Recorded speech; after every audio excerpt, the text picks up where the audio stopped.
Welcome to the Future of Less Work, where we explore how work is transforming one conversation at a time. I'm Nirit Cohen, and today I want to dive into some gray space that is evolving as we build AI systems at work.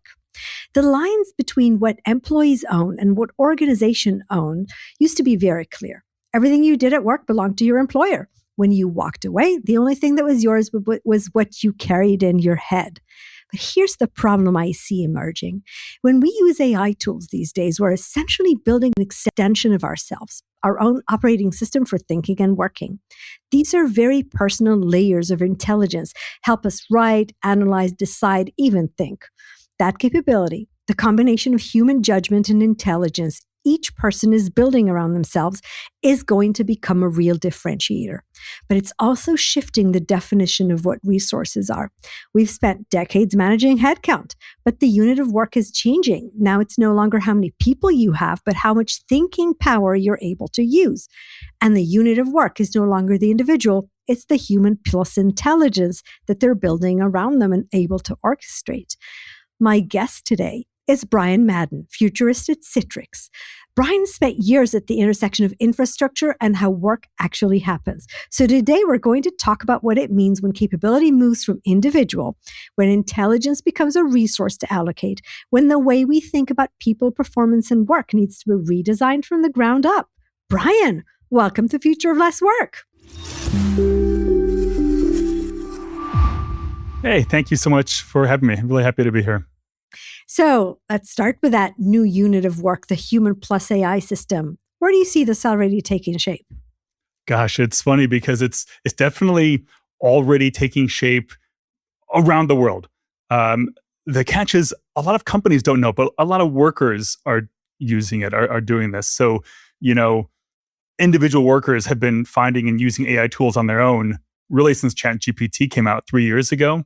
And the sort of workers that are on the frontier have sort of moved beyond using ChatGPT as a simple answer engine and kind of using it to manage all the context for everything they need to do at work. And so there are a bunch of individual workers sort of randomly across all industries, across all companies, across all countries all over the world, who are just really using AI to convert themselves into superhuman workers. And are they doing that with external to organizational resources? Because I know we all taught ourselves the work, but now that we're actually using the tools to do the work, where are we physically deploying that? Yeah, the certainly the most common pattern that we're seeing now is individual workers finding and using AI tools on their own. They're buying their own personal consumer ChatGPT subscription or Claude or Google, you get free with your phone, whatever it is. And they're just starting to use it for work purposes and just ask it. At first you ask it things like the sports scores and help me write a fun poem for my partner's birthday. And then it slowly evolves into, oh, hey, help me with this report. Help me change this email. Help me think about this. And then over time, it doesn't take long, 2, 3, 4 months, suddenly you sort of have this little AI engine that knows more about your working environment than maybe your teams do at work or your boss or your inbox at work.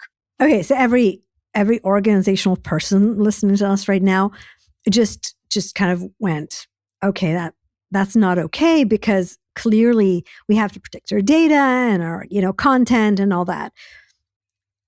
I think that's the tricky part these days, because people are moving faster than organizations. They're going to start building these systems externally, but not just because they're moving faster, also because, well, maybe I should rephrase that as a question. Don't you think it's also because they don't want to lose it once they leave? Yeah, and it's interesting because there's good news and bad news. The good news is we, as IT, as companies, as enterprises, have been down this road before. The bad news is this time it's really different. Yeah, I was going to say, show me where we've been. I mean, I know the whole bring your own computer, bring your own phone. I mean, I remember those days, right? Yeah. And that, I mean, a lot of the thinking around bring your own AI truly comes from that world. There was a time 15 years ago, maybe 10 years ago, where iPhones first came out and individual workers were able to have more and better technology. They could have mobile applications, emails, they could have Dropbox, all, meetings, Teams, all the stuff on their own. And the company didn't have that. So people just use their own personal devices and personal things. Now, the way that companies solved that is the companies offered their own versions. Microsoft got better, Google got better. You didn't need to use Dropbox and your iPhone. The company could have your real email and your documents and your work content and everything on the phone, and the company could manage it, and everyone was happy. Workers got to work the way they wanted to. Companies could manage it. So that was great. This time it's a little bit different, though, because at first blush, it seems like it's the same, right? So I'm like, oh, hey, I want to use my AI at work. I bought my own AI. I'm paying $20 a month or $100 a month for personal chat GPT or what have you. And so, hey, why not just let the corporation buy that? It's a little different, though. Some things are the nuances of contracts. Like, I can buy a personal chat GPT subscription and pay like $100 a month for unlimited use. There is no unlimited use in the corporate plans, because if I have my own ChatGPT, Claude, as I said, it doesn't matter, my own subscription, and use it at work, you might think the company says, oh, that's great. You're using your own money to buy your AI you're using for work. Super. But to your point, the company's not controlling it then. Because ultimately, we all know we use the tools, but about or with data and content and information that nobody wants to have out there in the open, right? So from that perspective, companies should be worried about that.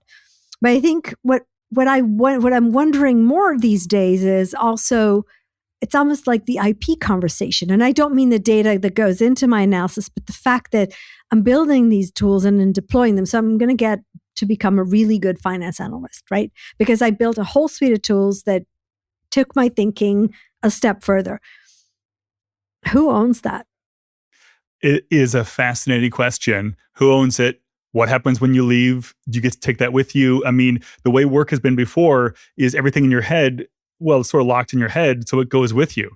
I think if companies had a way over the past 20 years to unlock our minds, to keep that behind when you leave, like to the Men in Black erase your mind when you walk at the door, they would have done that for sure. Well, we do that sometimes with non-disclosure agreements, right? Yeah. You're not allowed to work in this space because we bought the space. And it's interesting. So when you start using a personal AI tool, as I said, to sort of accumulate more and more context around your work. Some people call this a second brain. Some people refer to this as like an LLM-powered, like personal Wikipedia. Imagine building like a Wikipedia of how you work and everything you need to know. And some companies say, well, we're just not going to let that have access to corporate information. Problem solved. Well, the problem is I can record my voice on my phone. It can hear every single meeting that I'm in. It can transcribe meetings and start to understand context, even if it's my personal phone with my personal accounts sitting on my lap next to my laptop, which is locked down from the corporation. So the employee is really able to use these tools in ways that give them these superpowers, regardless of whether the company wants them to or not. So that I'm going to say that I think that they will, because if you think about this, when I walked away from one job to another, the skills I learned, right? If I learned how to use Excel or if I learned how to use systems, they were part of my resume. This is going to become the skills, right? I mean, I'm going to need my tool suite. Why would I leave it behind? It's really going to get interesting how we unbundle the parts that are corporate IP, right? Or company IP, and the parts that are personal. Yeah. And I'll tell you what I worry about. I almost worry about the inverse of that. So I've been working this way. I've been studying how workers use technology and how you sort of manage company culture and security for my whole career, 30 years. I've been using AI only since ChatGPT came out. So I was not an AI person per se. It's just ChatGPT hit the world and I was like, oh my gosh, this changes how we can work. And so, I made the progress like we all did. You learn more and more and more. And earlier this year in January, so it's 4 or 5 months ago, I started using ChatGPT or Claude, which doesn't matter. All the tools can be used this way, as I mentioned, in this personal way to sort of build this personal knowledge system of myself. And boy, within 2 days, it changed the way I worked. And so suddenly, I thought I can never work without this. But I have to say, if I left my job or if I was exited from my job tomorrow, and let's say I was doing this properly within the corporate system and they sort of locked it all up and I couldn't take that with me, that would not matter to me at all. I would get a brand new subscription. I'd start talking to it again. Within 2 days, I'd have my little kind of second brain all built and set up again. Yeah, probably in today's situation. But I think if we fast forward this a few years and the tools learn more and they get more connected, I'm thinking, you said email, I'm thinking, many of us got our first email from the company, right? And so we used it to sign into all the new things. You used email to sign in. And suddenly you discovered that you no longer existed if you left, right? Because your email was left behind and you couldn't sign in, you didn't get all your subscriptions, everything. So people started learning that they need a personal email account just to be able to exist out there without connection to your job and your employer. I think over time, we might actually see the tools become that, because why would I want to re-replicate everything I've built? And maybe it gets more complex. It's interesting because, I can argue in the exact opposite, is that as the technology becomes more complex, it becomes more easy for me using the technology of the day to sort of rebuild what I had, especially because if I'm leaving one job, a lot of the knowledge in the system is probably specific to the mechanics of those jobs. There might be bigger trends and knowledge things, but again, you put on a headset and start recording yourself, just kind of stream of consciousness, walk around the block a few times, just brain dumping into this recorder what you're thinking, and then beep boop bop, it's got the essence of something there. Yeah. I worry about the opposite. I worry about the company saying, "Hey, Brian, hey, employee, you've got all this. This is like your whole brain or whatever, your whole knowledge system is in here, and we own that." I mean, unresolved on how that works exactly, but I'm more worried about the company says, "Oh, you've sufficiently populated your little personal Wikipedia of knowledge and how you work. Now we can fire you and we keep your brain." And so I'm more worried about, does this expose employees to where companies cannot let them go but keep that behind? Because the big difference, and that's always happened with like your documents and your emails and these kinds of things. But the big difference with AI here versus other systems is, so much of knowledge work, as I kind of said at the beginning, is what happens inside your head, and it's invisible. When we think of work products, like in corporate systems, it's emails, it's chats, it's project plans, message, the documents, all these things. That's not actual knowledge work. That is the artifacts of knowledge work. That's the outputs of knowledge work. Thank you. I call a lot of it as the work around the work, right? The digital exhaust, we say. Yeah. And so most AI systems today focus on that. And that's great. I mean, I love that AI can summarize documents and help me synthesize project plans out of all this nonsense. Fantastic. I'm not complaining. But that's not where the action is. The real action is if you can get AI to be a co-thinking partner, and your like judgment and pattern recognition and ruminations and mullings and all these things that happen at how you think and create, when you start using AI in this way, then it sort of is affecting this level. And so now if an employee leaves a company and you're sort of stepping in their shoes to fill them after they're gone, and they're like, here's their personal drive of all their documents. Yeah, maybe there's some gems in there for the most part, but it's not like you just read that and start doing their job. When you have AI and you can point your AI at their whole repo that was their whole working, AI knowledge system, they could not be there, and you could essentially have an AI powered like interface to them. Yeah. Well, no, I totally hear you. Actually, one of the questions I was exploring recently is, so we came up the ranks, right? So we learned our job by doing, and then getting broader doings and managing people who were doing the doings that we used to do, right? So you bring in AI, right? And you're asking people to judge the outcome of work that they were never trained to do, right? And so I was actually on this kind of whole set of conversations to try to figure out, how do you train people? And one of the answers somebody told me was, you actually do the brain dump of all the people who right? And I have a video of that, and I posted it on social. And one of the comments I got was, why would you want to do that? Because then you'd be replaced, right? Somebody actually said, I'm not going to tell you all my secrets, right? Because so that you could train someone else so that I become redundant. Well, it's, how they say, like, everyone, like one person's margin is someone else's profit or someone else's waste or whatever that is. It's the same thing. Like, what's your business model? Because trainers teachers, educators, there's corporate consultants who do projects and train people to understand how they can do the work. And so there's a whole sector of the business economy whose goal is to like impart knowledge and help other people do the type of work that the teacher or the trainer is showing them how to do. Because I'll tell you, that sort of second brain knowledge repo thing that, ooh, if I leave it behind, does the company need me? We can flip that. As a consultant, what an amazing tool. In fact, I did this. I actually made a public version of my second brain, which has all my writings, all my thinking, all my synthesis. It's online, it's free, and anyone can connect their AI system to it and then chat with it about what would Brian think. It's almost like I'm sitting over your shoulder, kind of co-developing a strategy with you. And I'm doing this just as an experiment. I don't know if it goes anywhere or anything, but my point is, if I'm a consultant, I'm not a consultant today, but if I were a consultant, I'm thinking, how are you delivering documentation? Forget having a workshop and having a deliverable. I mean, I want to have we're going to be in this workshop and build this kind of AI knowledge system, grabbing everything and thinking and helping us with all of our resources and what we're doing. You leave that behind. It's like you leave a living, working brain behind in the organization. Maybe they're now paying you per month to access that. I mean, it's so in the way that you could look at it as a downside for workers and maybe they could be taken advantage of by a corporation. In the consulting world, what a game changer, truly.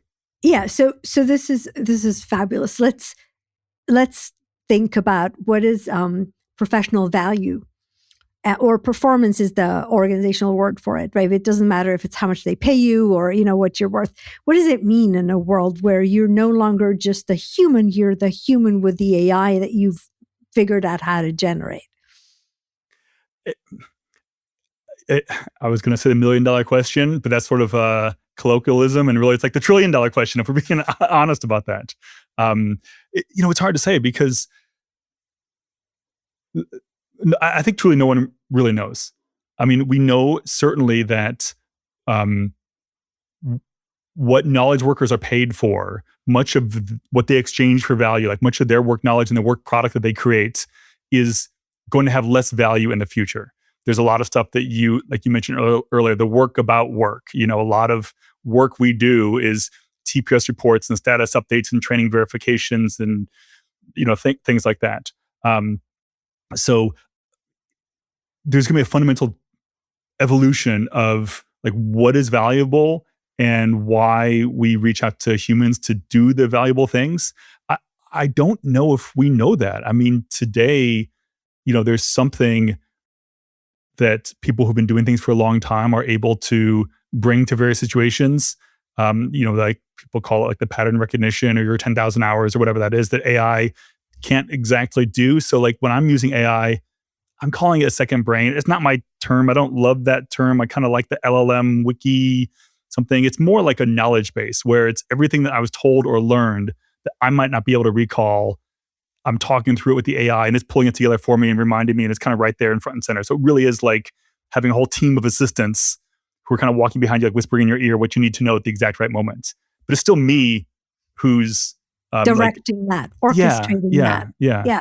And you can look at how org structures work. The leader of a company, even if they have 50,000 employees, the leader of that company is only doing 1/50,000th of the work, let's say hypothetically, but they're providing a lot more value to the organization. If that leader leaves, a lot of times it can really crater the value of the company or the stock or whatever. So there is a concept where workers can be highly leveraged based on the resources that are around them. So imagine that right now it's sort of is concentrated at the top of the pyramid. Your CEOs and SVPs have whole teams that are doing the work, as we say, but they're kind of directing all of that. And I think something like that is going to sort of start to filter down. So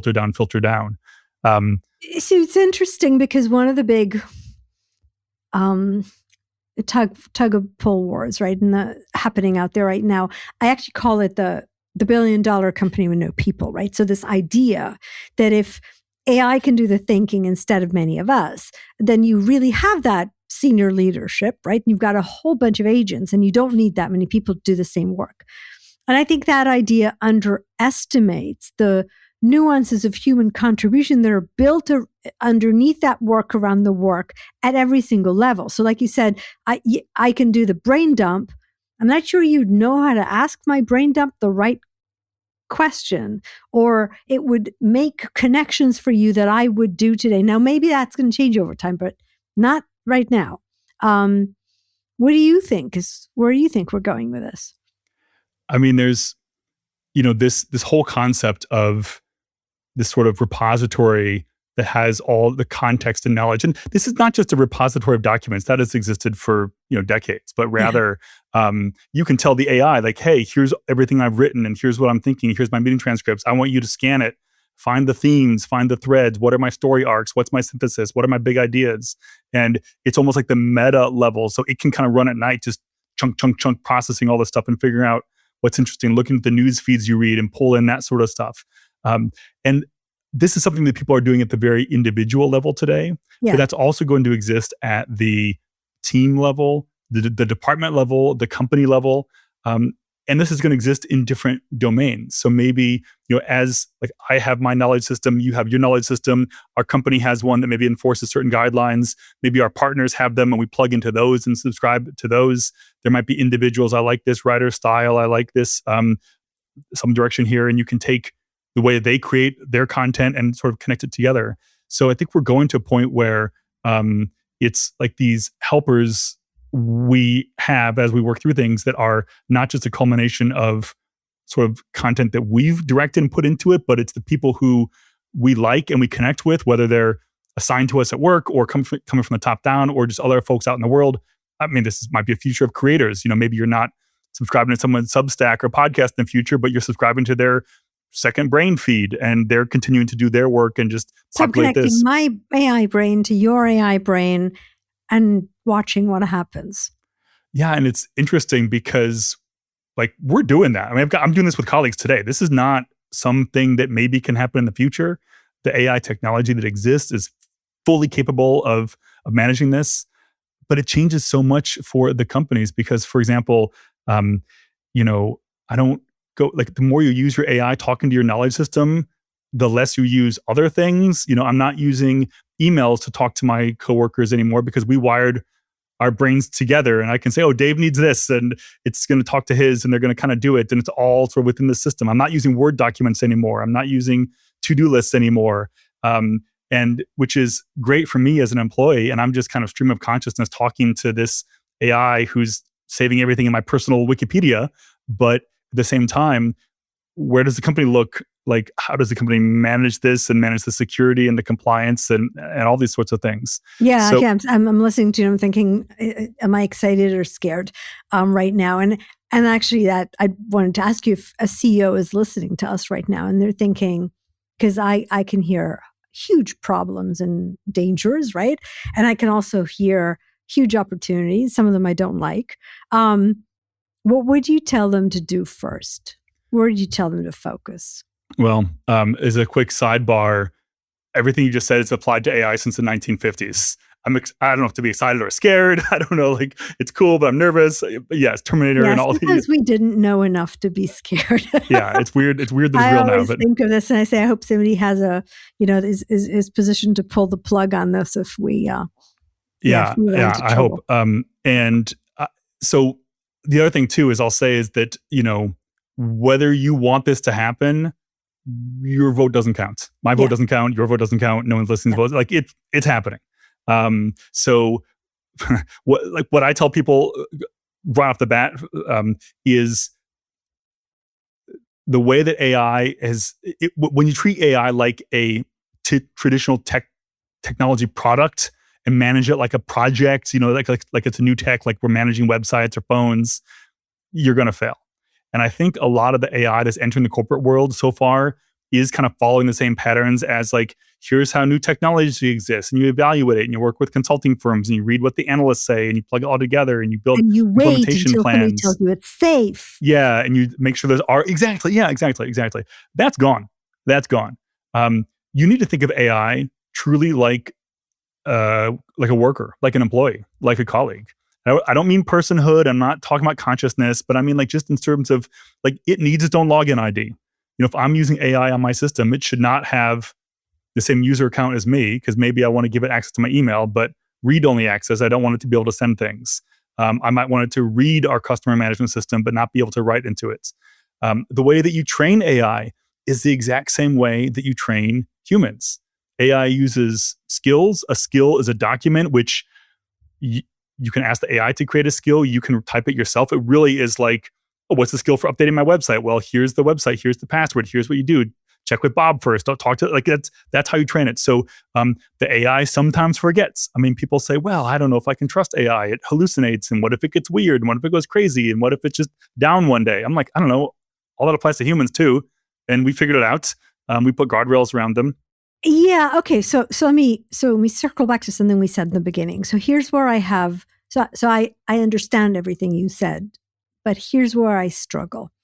That we do have nuances of human contribution, thinking, value, I don't know, heart, if you will, that are interwoven into our work, sometimes unconsciously because we've been doing the hard stuff, the soft stuff, and the hard stuff at the same time, right? And now you can say, okay, something's taking away the things we did with our hands, and other technologies taking away the things we did with our minds, but not really, because there's another layer there. If you start treating AI like humans and the mechanics of, the skill, you're right. It's very similar to coaching a new employee, right? Or a new assistant. But if you treat them as humans, you might get confused and think that they are human and think that they understand the nuances. And when I told my AI to prepare a presentation, I actually dumped a whole bunch of stuff, told him to prepare a presentation, end up using the fonts that the AI suggested because they looked cool, because the rest of it was not a story, not the way I would tell the story, right? So that's what bothers me when we start calling them employees.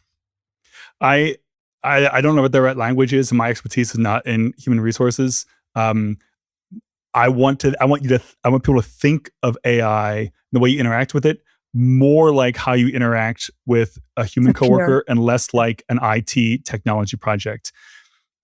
I do not believe that AI is alive. I do not believe AI has a soul. I do not believe it's conscious. I do not believe that we need to give it human rights. None of that. That to me seems seems crazy. Hopefully, future AIs, if this happens, you'll look down on me with grace. But but in terms of understanding how it is within technology and how you implement it at work, it sounds so cliched. I reckon, again, I've been working 32 years. I'm not like a young AI Gen Z who's like, it's going to change everything. I recognize that business is big and slow and ugly and messy and beautiful. And, we're all sort of figuring this out and doing the best we can as we go along. So far, it seems that AI is very different than other technologies that we have implemented at work. There absolutely can be advantages from it. I mean, I feel like since I started using AI in this way, as I mentioned, like an extension of my cognitive self, it has fundamentally transformed the way that I work for the better. Truly. Agree. And so you're a futurist. How far out are you? Is it safe to think these days? Do you think? I'll tell you. So I made a series of predictions last summer. So it's about 9 months ago that I was and I had stuff that was 2027 and beyond on that like prediction roadmap, and everything that I had for 2027 and beyond, I was doing myself live in production this past January of 2026. So I used to say 5 years is how I'm thinking. That is not the case. I feel pretty confident that I know the next steps that are going to happen, and like how that's like how businesses will react. But the timelines, I mean, it's hard to say. It's hard to say. It's hard for me to even know what's going to happen this year. We know for sure that companies. I mean, the business world and the consumer world are very, very different, right? So the businesses are fundamentally risk averse. They have compliance and regulations and processes and shareholders and risk, aversion. So just because technologies exist doesn't mean that every company is going to apply it all instantly. They can't. Yeah, clearly. Yeah. But if you think through the next period, what does getting it right look like?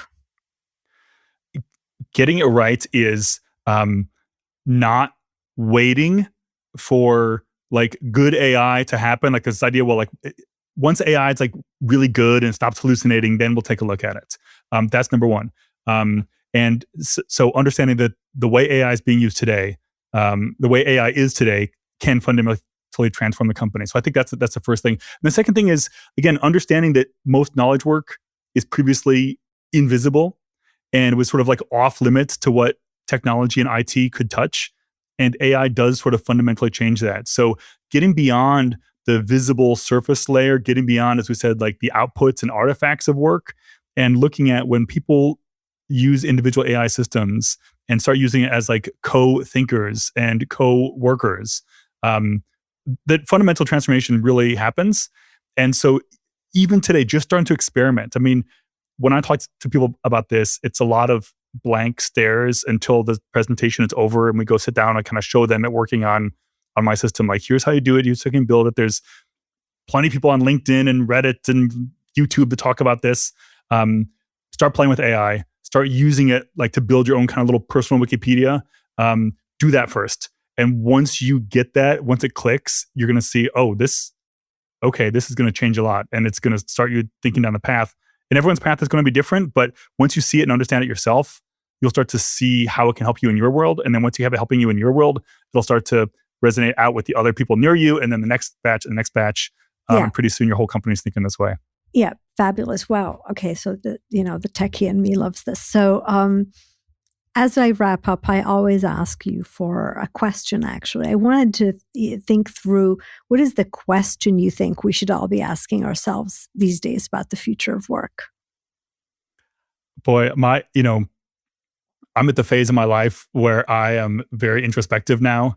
And I really am asking myself, like, what do I want to do? And I don't mean that, like, I used to think that like macro level, like, do I want to be a consultant, an engineer, a CTO, something like that? But now you can really look in your job and figure out what parts of your job really bring you joy and satisfaction, and what parts take energy from you that are not healthy.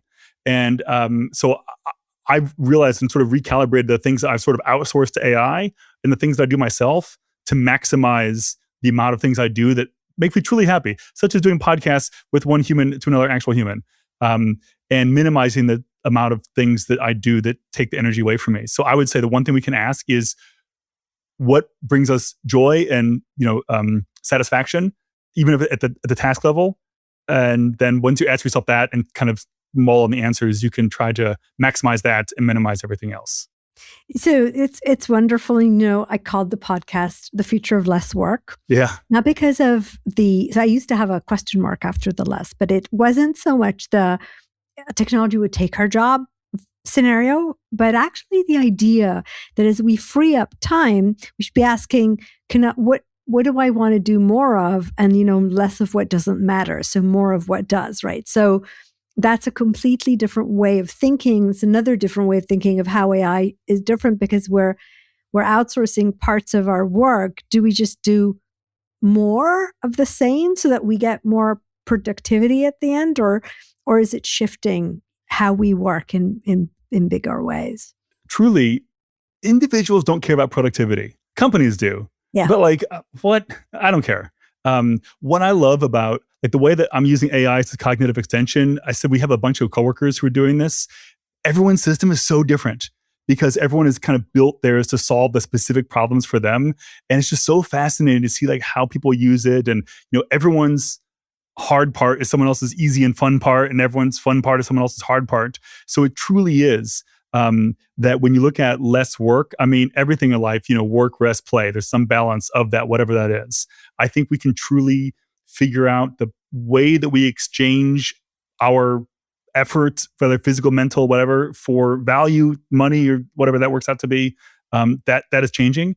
And so there really is, we can ask ourselves, it's not even about the less work per se, but it's just about, as I said, kind of figuring out how to maximize what it does that brings you joy and satisfaction.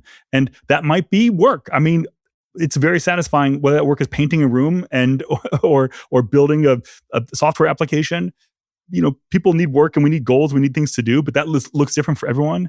And I feel like the ability for everyone to be activated in their own way, there's a lot of potential there. And I think that we can really so much of our work system is built on technology from the late 1800s and like kind of factory, as it were, systems and offices. And I think we really are moving into a world in the next century where what we do for work looks very different and is very much more individualized. Yeah. That's a double-edged sword, but for those who have agency, it really can be an interesting time. Yeah. I mean, you're right. The big difference is we had tools, but we all used them the same way, and now we're personalizing them and generating. Agency is a good word. Wow, Brian. Thank you for joining me today. Fascinating conversation. Thank you very much. For more about Brian and Citrix, check out the links in the episode description. You were saying. Sorry, I interrupted you. I was just saying, no, I really appreciate your show is fascinating. I love the title and I love the angle, and I'm honored that you invited me on today. Thank you. And if all of you enjoyed today's conversation, don't forget to follow The Future of Less Work wherever you get your podcasts. And remember, your best people do not work because they have to. They don't work because you measure them. They don't work because you tell them they work because they want to, because by working for you, they're doing what's important to them in life. Till next time.